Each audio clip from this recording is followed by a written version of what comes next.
I'm sure I could have made it work. You know, we didn't hate each other. We got along fine.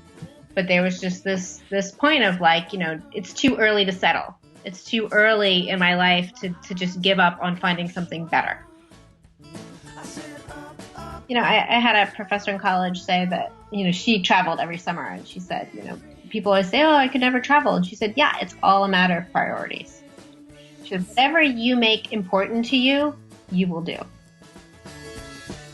There were some times when there was a lot of rough seas. Luckily, my husband Matt is a very experienced sailor. So I was never, you know, scared for my life. I completely trusted that he would not put me in a situation in which I was in danger. But I was hungry, tired, seasick, grumpy, you know, I don't want to be here right now. I'm done with this situation, but there's nothing you can do about it. But again, you know, coming out the other side of that, there's a certain sense of, wow, I did that.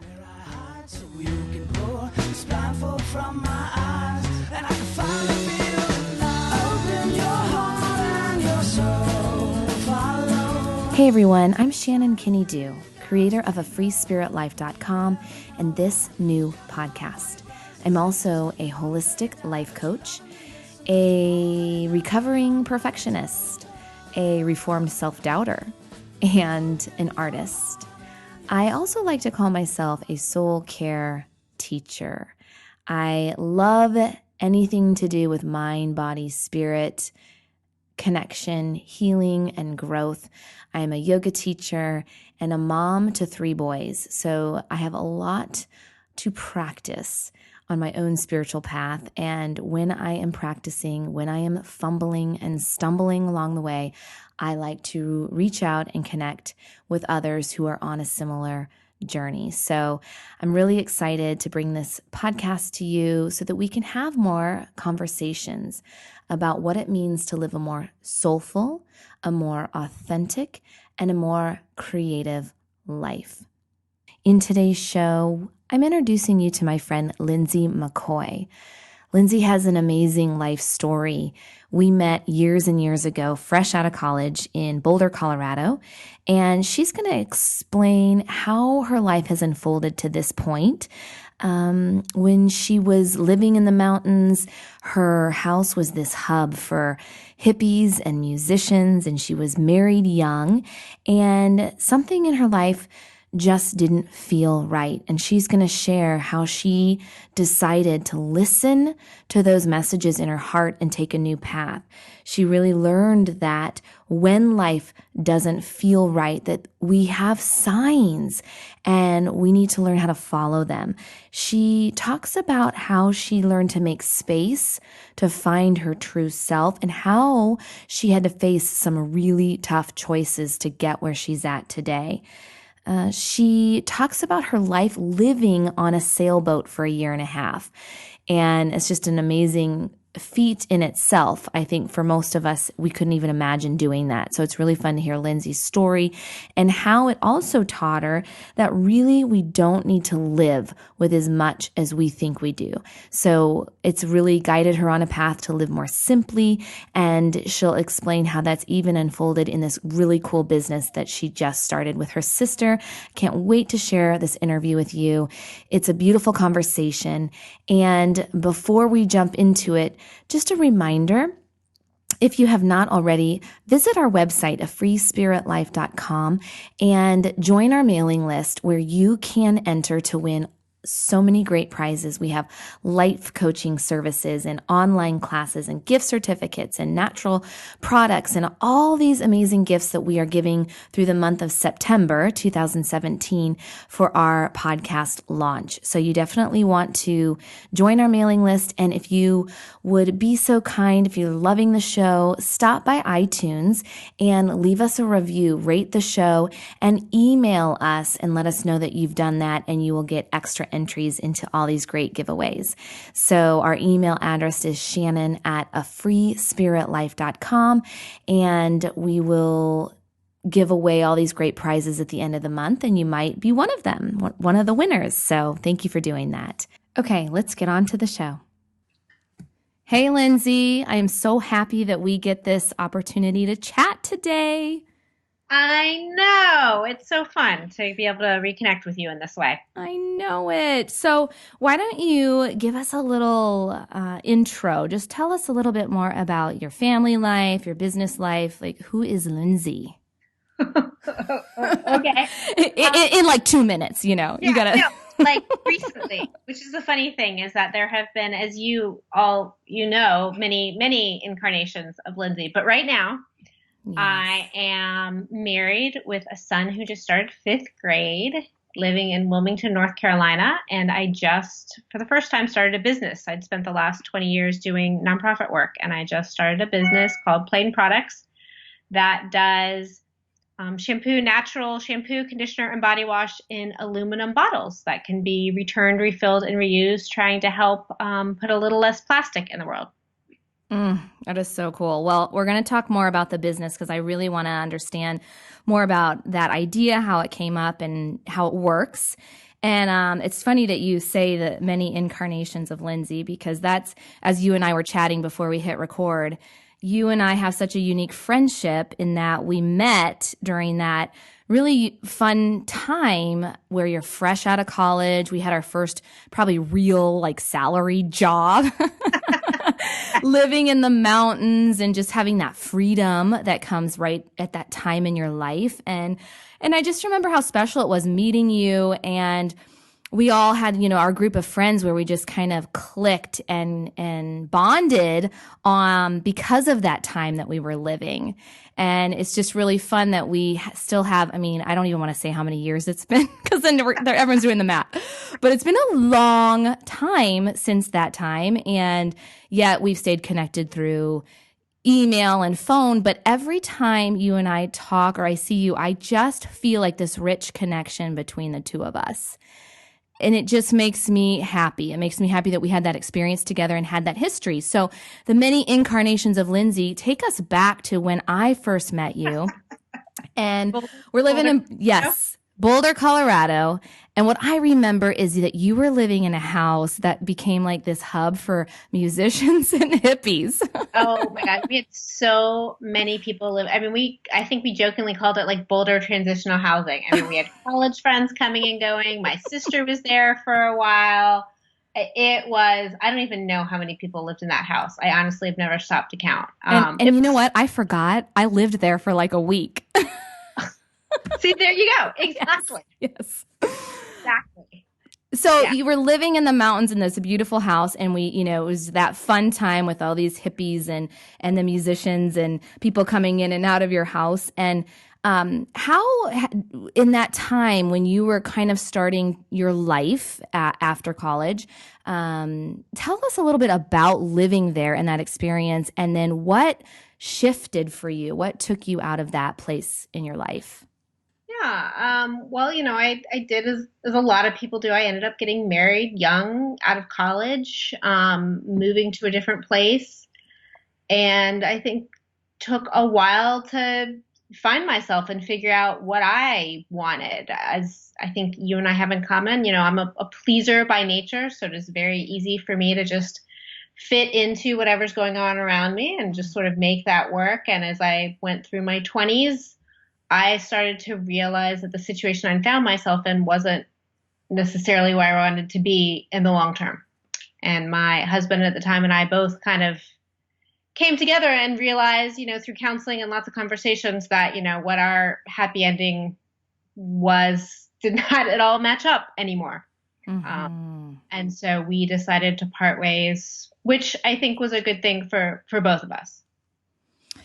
That's wonderful. And I love that you fully admit that you were still in the midst of finding yourself. And really, aren't we always like on that new stage of finding ourselves? But I think that's what I remember, the two of us kind of in that place in our life, like really shifting from pleasing others and going down this road. And then, but wait a minute, something's not feeling right. And so tell me like when that wasn't feeling right for you and you made that choice. Well, a crazy story, and this doesn't sum it up, but I know you know the song Landslide by Stevie Nicks. And there's love it. Like, I've been afraid of changing because I built my life around you. Well, every time that song came on and it seemed like it was coming on all the time, I would start crying.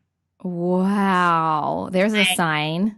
Yeah, exactly. That, and I couldn't stop singing Pearl Jam's Can't Find a Better Man. So I Oh my think that God. my brain was just kind of trying to tell me, okay, this isn't working. And it was one of those scenarios that I know you were in a similar one where I'm sure I could have made it work. We didn't hate each other. We got along fine, but there was just this point of like, it's too early to settle. It's too early in my life to just give up on finding something better.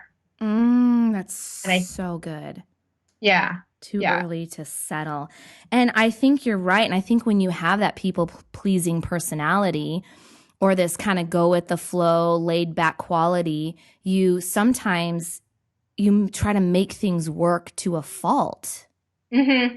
For sure. I mean, my question, unfortunately, isn't always, should I do something? It's can I? And I'm like, yeah, of course I can. Of course I can make this work. Of course I Right. can, fit one more thing in my day. Of course I can volunteer here. And, it's a continual process for me to say, should I? Do I want to? And to slow down enough to not always agree. Oh, that's good. Slowing down is helpful. I want to go back to the music for a second though, because I've had this theory that I am very musically oriented to, and I'm always singing, but there are songs that will literally feel like they're coming out of nowhere or in certain situations. But a lot of times when I wake up in the morning, and I swear you've just like reminded me that they like to listen to them. Yeah. Because it'll come to me and I'm like, where did this song come from? But then I'll hear the lyrics and I'm like, oh yeah, that makes sense. It's like they're One stored somewhere and they come out at the right times. I'm curious if that happens to other people. I am curious too because, I mean, it sounds crazy, but I definitely do now. Occasionally, if there's a song that keeps getting stuck in my head or that I keep hearing, I'm like, all right, what's going on? Why Mm-hmm. am I saying that? Where did that come from? And happily these days, it's nothing life shattering. But at the time, for sure, it took just that kind of continual push to get me to make some really tough choices. Mm. So you made those tough choices and it took you away from Boulder. And take us on that journey a little bit, where it took you next. Well, I luckily got to stay in Boulder at the time, but I ended up with my family on vacation and met up with a guy who we had gone to the same tiny college in Tennessee, Swanee, and knew a lot of the same people, but had never met. And we hit it off and said, yeah, someday we should go sail around the world. That sounds fun. And my sister and her then boyfriend, now husband, were going to come. And a few months later, he called me and said, hey, I just got out of this business that I was running. Let's go. And I said, okay. And he and I bought a really old sailboat together and sailed for a year and a half. Oh my gosh. Yeah. So what in that moment was that more can you remember, I know it's been a while, but can you You know, remember fear that came up with that you know, decision? it's interesting. Having gone through a divorce, I think that fear of, I knew that I could get myself out of a situation then. Like my Ah. my stress nightmares now are still, I'm married and I have to tell everyone that, this is ending and I have to make a lot of people unhappy. Like that's still my worst, like having to go through Mm, the process again. So once I'd survived it, when this opportunity presented itself, I was like, oh, I could do that. And if it doesn't work out, I'll walk away. Like just mm, that I had been able to walk away once sort of made me feel empowered that I could do it again. mm. That's so cool because you hear that a lot when people are stuck in a fear place. And it's so hard to see what opportunities could come on the other side when you're there, right? But facing that fear or right in the thick of it. For sure. And so you're saying that here's an example of where you went through one of the hardest things you've ever had to do. And you, especially as a people pleaser, like now you're displeasing a lot of people, Right. as it felt like at least in the time. So what a cool opportunity to come and then for you to just like jump on board literally. and Yeah. Yeah. And, I mean, I think there's a point of your life where you're like, okay, I just need a break. And yes. so it was both also that piece of, well, of like, I thought my life was going to look like this. Now it doesn't. I'm not quite sure what I want to do. And just taking some time out to figure that out. And that guy actually ended up turning into my husband, but he is a wonderful person in that he doesn't allow me to just be a people pleaser. He gives me a lot of space and forces me to kind of come up with my own opinions and my own decisions. And so, it just was the right person, right place, right time. Wow. So you jump on board and you live a year and a half on a boat. And I remember your old email, Lindsey on the boat. Yeah. Yes. So what was that like? That was amazing. It feels like another lifetime ago.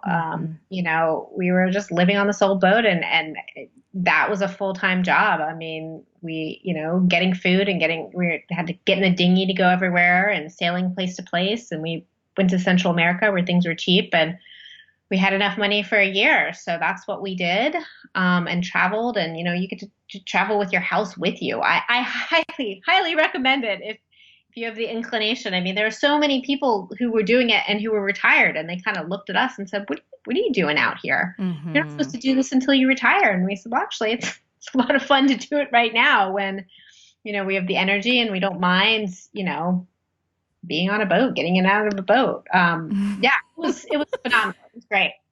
So what was the most challenging thing about living on a boat? The most challenging thing about living on a boat, it's small. Mm-hmm. Sailboats are incredibly slow. So when we bought the boat in Florida and sailed to another town, a drive that would take you half hour, 45 minutes took 7 hours. Mm-hmm. So for me, I am I'm all about getting stuff done. So it was really good for me. I mean, it literally forced me to slow down, take off my watch, work through a lot of stuff I had been able to avoid, staying busy all the time. And then just the day to day, I mean, you are on a boat, so you have to get water. You have to get off and, find laundry. You have to get off and find food. You're in and out of the dinghy. You're wet. You're dealing with salt water. I mean, it's beautiful, but it's a lot of work. Mm-hmm. Things break constantly. Oh, wow. Yeah. Things you don't even think about. Oh, no. So was there any scary moment that happened? Like, did something break and you guys were stuck in the middle of nowhere? What's the weather like? I mean, just like paint us some pictures here because it's fascinating. I live in Kansas. There's no water near us. Yeah, this is amazing. I mean, yes, all of those things happened. We definitely broke our engine far, far from the mainland, but luckily we were in a sailboat, so we had to sail it back, which meant, docking under sail, anchoring under sail, which is a lot more work. But, I was in my late 20s, so I could get away with that more than I probably could now. There were some times when there was a lot of rough seas. Luckily, my husband Matt is a very experienced sailor. So I was never, scared for my life. I completely trusted that he would not put me in a situation in which I was in danger, but I was hungry, tired, seasick, grumpy, I don't want to be here right now. I'm done with this situation, but there's nothing you can do about it. But again, coming out the other side of that, there's a certain sense of, wow, I did that. Wow. And there's no escaping that. Like you said, like so often we're so caught up in rushing and busy. And I mean, we talk about all the time in my community about even just sitting in stillness for 30 seconds. I mean, that can be torture for so many of us, just to sit and do nothing for less than a minute. And so here you are forced to really find you're surrounded by water. After that year and a half, or even now as you look back, like do you draw on that experience to help you when you're getting caught up in that rushing and the busyness of now being a mom? I hope so. Yeah. I like to think that at least when I can remember to, it does give me a perspective of, there is a different way to live than go, go, go, go, go. And there is a joy in not doing much with the day, which it is hard not to feel guilty about that. I mean, Matt and I were talking the other day, like, God, do you remember, like, we would just sit and read or watch a movie? Like, how strange. We actually had a day where our son is out of the house and we decided to just not be productive and just watch movies and sit on the couch. And it was lovely. It's absolutely Hmm. glorious. And I don't think we give ourselves permission often enough to do that. At least, I don't. Starting a new business, I feel like I need to be working on it all the time. And if I'm not doing that, I feel like I need to be spending time with my son or exercising or, there's just such a long list of things I should be doing all the time. And, just remembering that taking care of myself and slowing down should also be on that list is tricky. Hmm. Absolutely. I think that if we don't schedule space, we just fill it up. Oh, without a doubt. I mean, because there's so many things to do. There are a million. In fact, I was just reading a post that someone posted recently about all the different tasks, and I'll share it in the show notes. But it was talking about actually writing down every single task you do for your Oh, home, for your budget, for your business, for your children. And, then talk about it. If you have a spouse, talk about it and look through and delegate kind of, for those people, especially who feel burned out and overwhelmed by just the too much that we're talking about. And and some people have been saying that it's overwhelming to even think about writing the list, which is so yeah, true. it is. And I find myself sometimes being like, oh, I got to add that to the list because I did it and I want the satisfaction of scratching it off. But Yes. I will say, just to get back to your, did you learn anything from your time on the boat that you, Mm-hmm. and I will say that the one thing that I do really value is that sense of there's so much that you think you have to do that you really don't have to. Mm.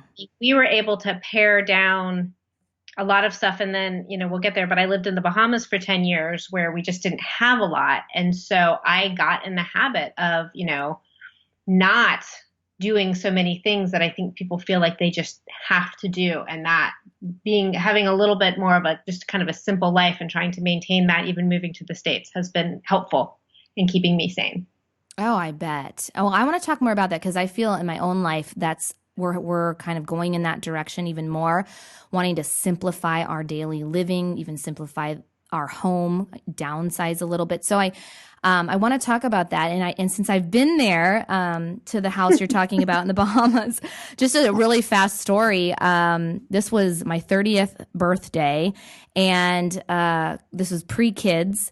And Chris, my husband, surprised me. He planned a secret trip. He actually surprised me and took me to Disney World in Florida. And this was in the middle of a ice and snowstorm here. So it was so exciting to get away.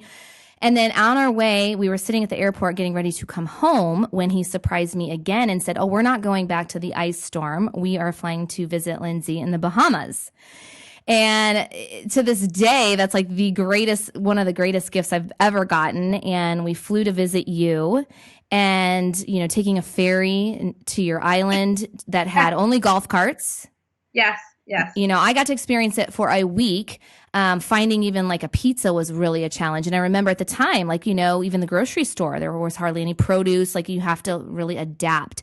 So tell us what it's like living on an island like that. Yeah. I mean, for better or for worse, there is no food delivery. There is no Target. There is no mall. You really have to think about what you're going to buy to either order it or, I'm sure I probably had Chris smuggle me some things in his suitcase when he came because nobody could come visit without bringing us stuff. Mm-hmm. But it really made you kind of prioritize. All right, well, if I'm going to go to the States, I can only bring back 50 pounds. What do I want? What do I need?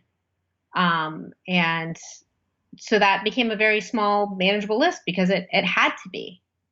Dark chocolate, good tea, some books.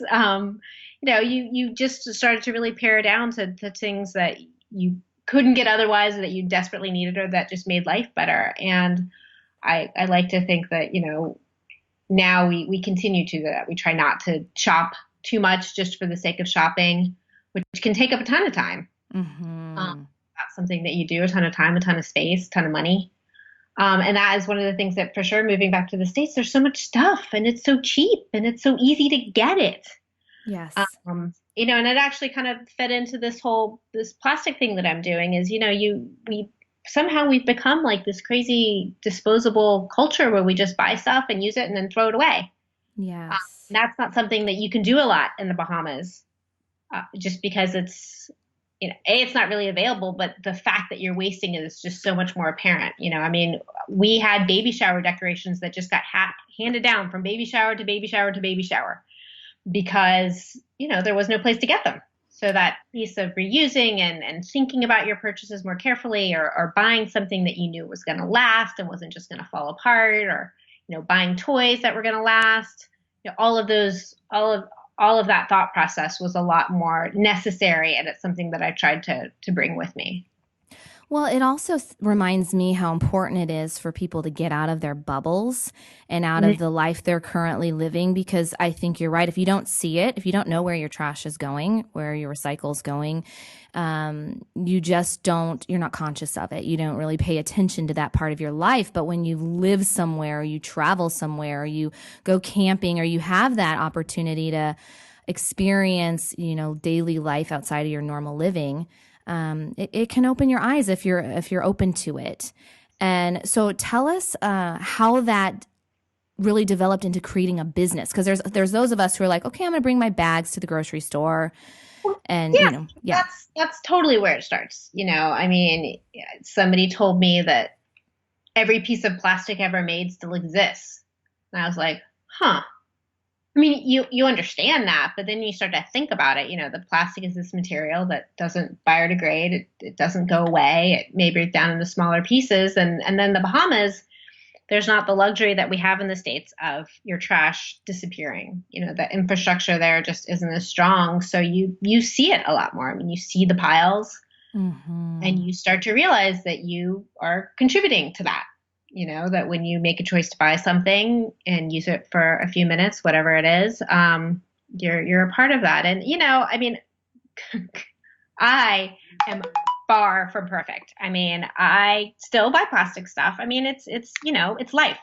There are days that I forget my son's reusable water bottle on the way to soccer, and we stop and buy one, but I try not to.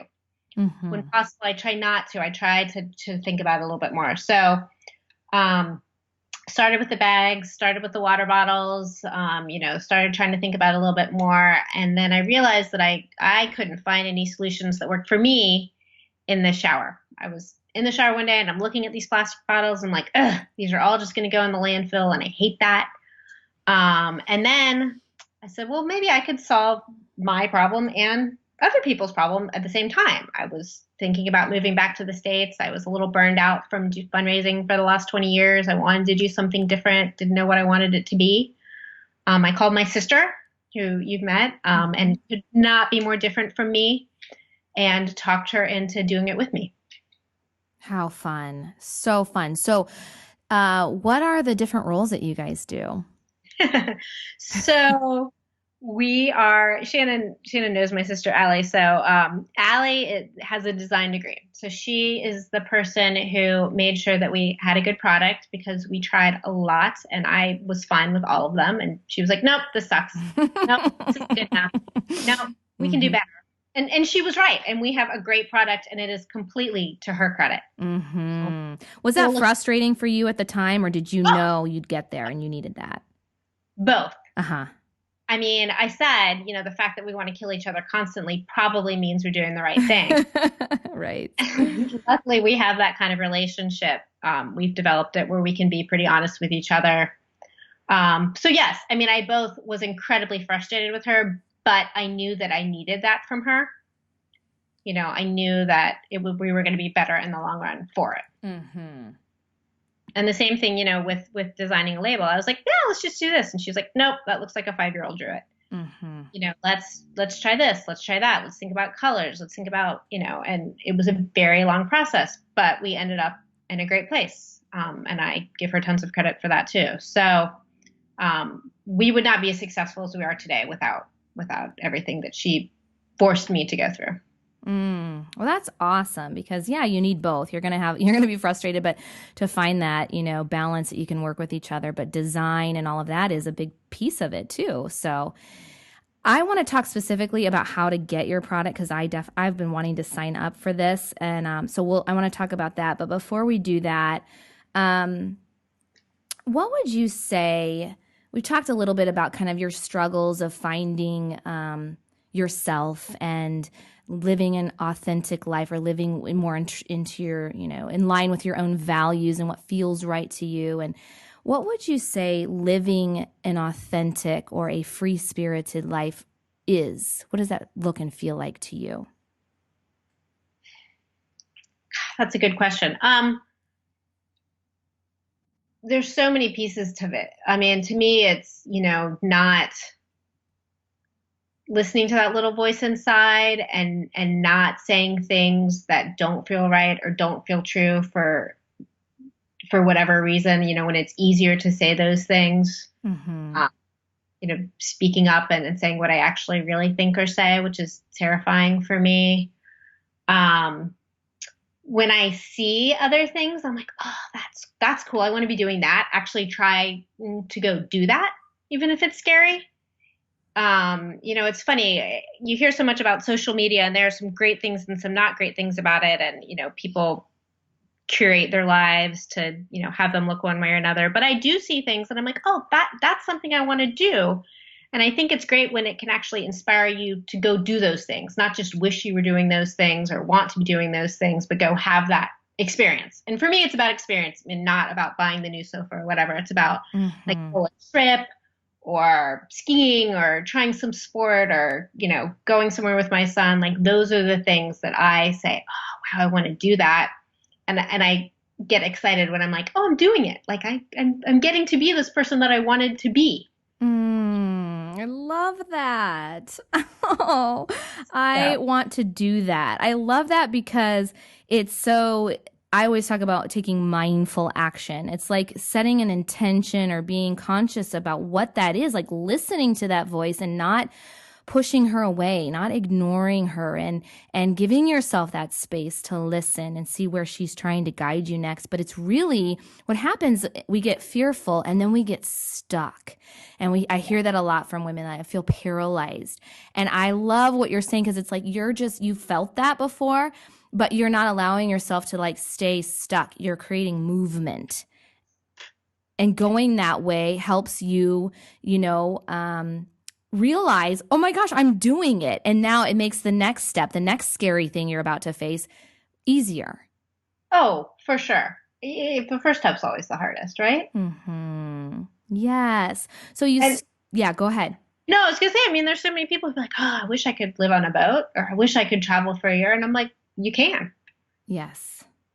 Yes. Okay. So you're talking to those people, specifically the ones listening right now, who are saying just that, like, gosh, because we do that. We have this negative self-talk or this fear that just keeps us stuck. And we say, well, that's great, for her, but I could never do that. Or, I'm too old, or I don't have enough money, or whatever the case is. And what would you say to those women who know they have that inner voice that's guiding them, whether it's to take a painting class or to call a new friend for lunch or to start a business of their own, whatever calling it is, go live on a boat for a year. But they're scared. And it's like, what would you say to them to just encourage that movement to begin?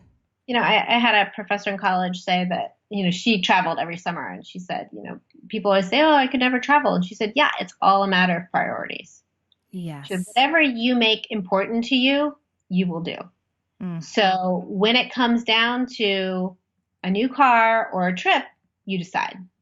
Or, shopping or going out to dinner or saving for something that you really want, or time, watching TV or going to a painting class. I mean, I believe that, when you feel something is really important to you and you prioritize it, you can definitely make it happen. That's so good. So it takes me back to our conversation about when you were living in the Bahamas and on the boat, and you're realizing, I can live with less. Like this, I gotta think about what I have and use it differently. And man, when I get that dark chocolate or that tea, is like the best thing I have ever had in my life. I remember when I was traveling for a month in Costa Rica, and we were deep in the rainforest, and all we ate every single day was rice and beans, rice and beans, rice and beans. And finally, like after 2 weeks of hiking and being, roughing it, covered in mosquito bites, we go into San Jose, and there's a Burger King. And I haven't eaten meat in 20 years, but I still remember that chicken sandwich and how amazing it tasted. So it does make you appreciate things that you were used to that you don't have anymore. But looking at your life now, like I know we get caught up because we are surrounded by how other people live. But even in my own personal life, Linz, we're looking at our house, and it's a modest house. It's not a big house, but it's an older house. There's a huge acreage of trees. It's a lot of maintenance. And we're starting to realize at this stage in our parenthood even that we have our priorities are shifting. And with that comes a lifestyle shift that we're choosing to make, which is either, really changing the way this house is or possibly even building or moving to something that could be half the size. That's, small and simple to clean and less of everything. And it's scary. And it's especially scary when you feel like you're in that minority group, that's not really living that way. So how can we remember that, and maybe we'll just remember Lindsey on the boat. Maybe that's our memory. Think of Lindsey on that boat. And if she could do it for a year, then surely we can look at our own life and really see how we can shift our priorities to live with less. It's exactly what we're talking about what where do you want to be spending your time on the weekends? Yes. Do you want to be spending it on the house? Do you want to be spending it on the yard? Or do you want to be spending it doing other things? When we just moved back to the States, we were looking around at houses and we saw this super cool old house with this amazing kind of overgrown garden in the back with all these paths. And I was like, in another life, I would totally love to take this on. Or if I had the money, I would totally love to pay somebody to take this on. But that just wasn't our reality at that time. Mm-hmm. And we ended up buying a little tiny, it's not a townhome, but it's like a detached little 2-story, and it's like a communal property. So we don't have to deal with the yard. And, that's just where we were at this point. And it may not be where we are in 5 years, but it's perfect right now because we are not spending our time and energy on the house or on the yard, but it's still a nice place to live. Mm-hmm. It just wasn't. And you know what? And my sister, God bless her, has an amazing house that they just redid. They lived through construction for 2 years. They have this gorgeous, huge yard, and she loves it. Yes. She loves spending time working on the yard.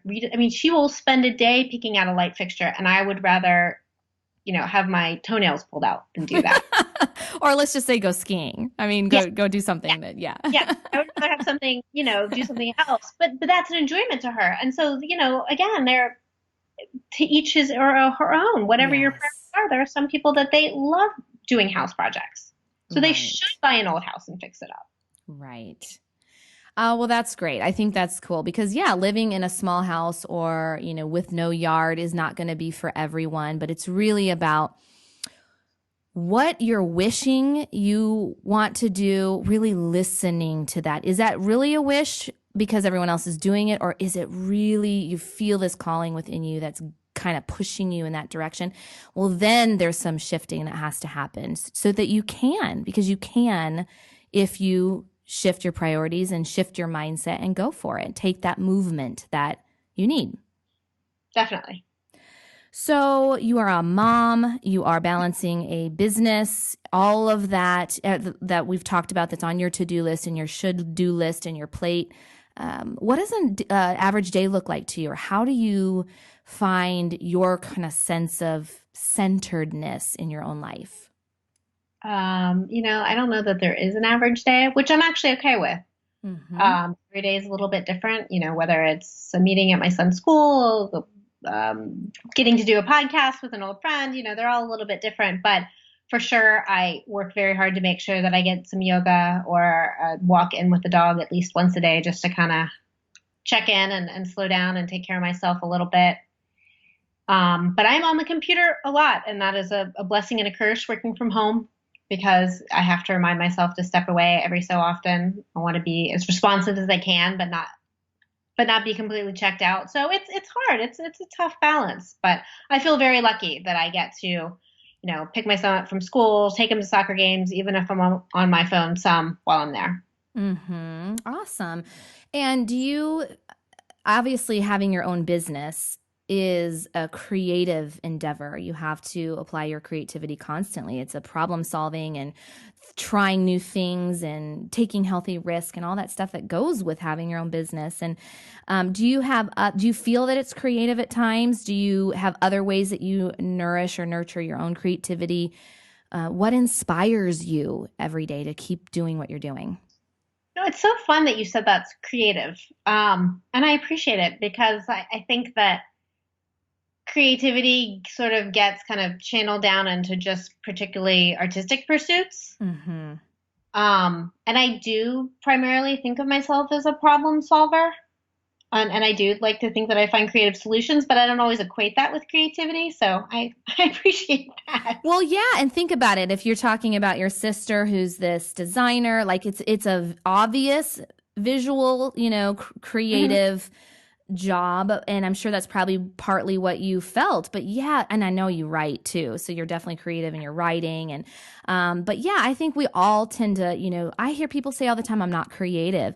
And when you reshift your definition of what creative is, it's, I believe we were born to create. Like, we want to express ourselves in different ways. And so yeah, for sure, running your own business, you have to be creative. And maybe that's even a better term, isn't it? It kind of makes it sound more fun when you're like stuck in a problem, like, oh God, I got to figure out the strategy. Like, oh no, I'm just being creative.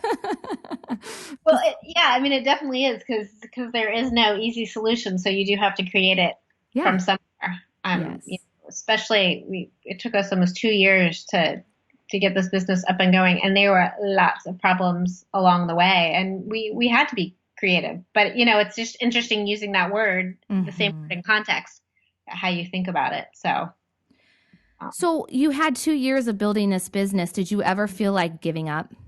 oh, definitely. Hmm. For sure. And that is one nice thing about having a partner is I think we kind of took turns being discouraged and encouraging. Yes. But I felt like it, but I was pretty sure that I wasn't going to. Every time we hit a roadblock or there was a problem, it was sort of like, all right, how are we going to figure this out? It wasn't like, okay, well, we're done. It was like, Ugh, okay, that's a setback and that's exhausting and I need to mourn that a bit. But now what? How are right. we going to do this? How are we going to solve it? I mean, I was pretty determined that, there are some people who it's always the new idea. I was joking saying, I don't come up with that many good ideas. So when I have one, I really have to hold on to it.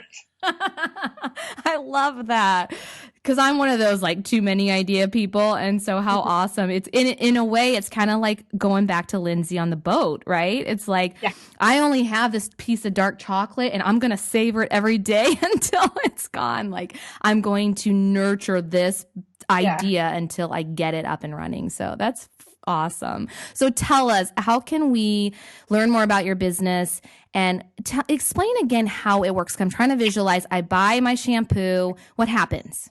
Okay. So you go to plainproducts.com, which is Plaine. My sister and I have the shared maiden name of Delaplane. So that's how we came up with that. Cool. And And I'll share that website in the show notes so people can okay, get it. thanks. Yeah, so you can order shampoo, conditioner, body wash. We're about to add hand soap and lotion, and it comes in an aluminum bottle.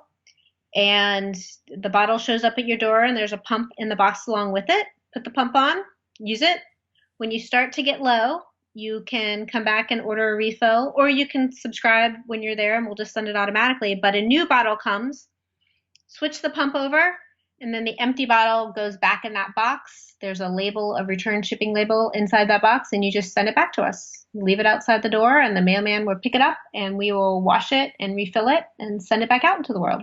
Wow. And didn't you say that it's how would you describe the shampoo? You guys kind of Yeah, it's a natural shampoo. I mean, okay. this amazing company in Florida is making it and is filling the bottles for us, and it is, sulfate free, paraben free, all vegan ingredients, non-GMO. I mean, they're incredible, and it actually really, my sister will guarantee it. It works. It's good, good stuff. And I just have to say, I haven't said it yet, but we get a lot of questions about people saying, "Oh, well, I recycle my plastic, so I'm good." And while I definitely think recycling is important and everybody should do it, unfortunately with plastic, when it's recycled, it gets downgraded into a lower form and you can't keep recycling it. Eventually that you can't downgrade it anymore and it goes to the landfill.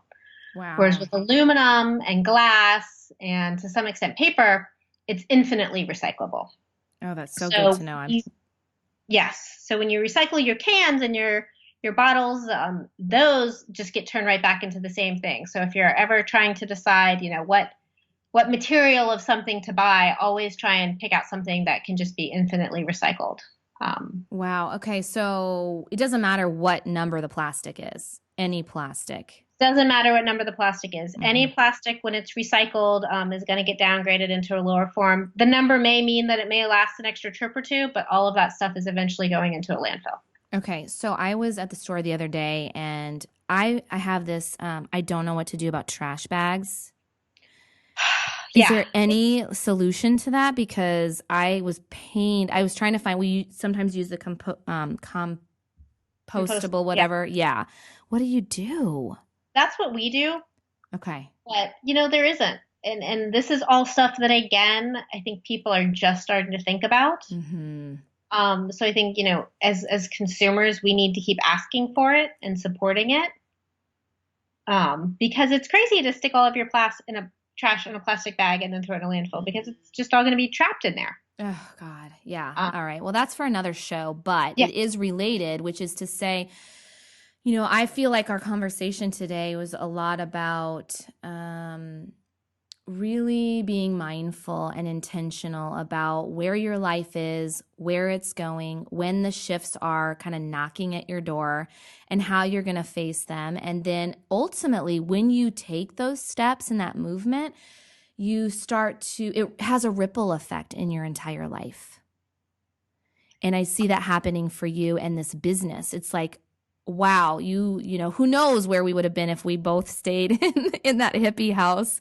Oh my goodness. In a different place for sure, but hopefully still talking to each other. Well, yeah, absolutely. Yeah. But yes, so you're an inspiration, the way you've lived your life and what you're doing for the environment and for families. And before we sign off, just tell me, how is it having a fifth grader? She laughs. It is both wonderful and it's bittersweet. I mean, he's starting to grow up. Yes. In a wonderful way and also in a very sort of sad way. So does he still want like hugs or want, Yes. Okay, he good. Does. It's just lovely. I still get to read to him. Every now and then he's like, ugh. Yes. But I see it. I see it. Oh, I know. Mine's, just started fourth grade and just starting to see different things that he's, picking up at school. But he's still so loving and affectionate at home. But I'm like, oh, you just see they're changing. Yeah. And there's that piece of you that's so proud of them that they are growing up, at the same time that they don't need you as much. Did need you in different ways. Yes, that's right. Yes. Well, I'm excited to get my shampoo. This is going to be awesome. This is a good first step. I mean, we definitely are watching our plastic and stuff, but man, like you said, you just kind of slip in your old habits. So thank you for the reminder to just pay a little more attention to how we're feeling and what we're doing in our life. Well, thank you so much for, making my life seem like it has a theme. I'm pretty excited right now. Okay, well, we'll have you on a follow-up show. We'll see what Lindsey's next adventure was. Yes.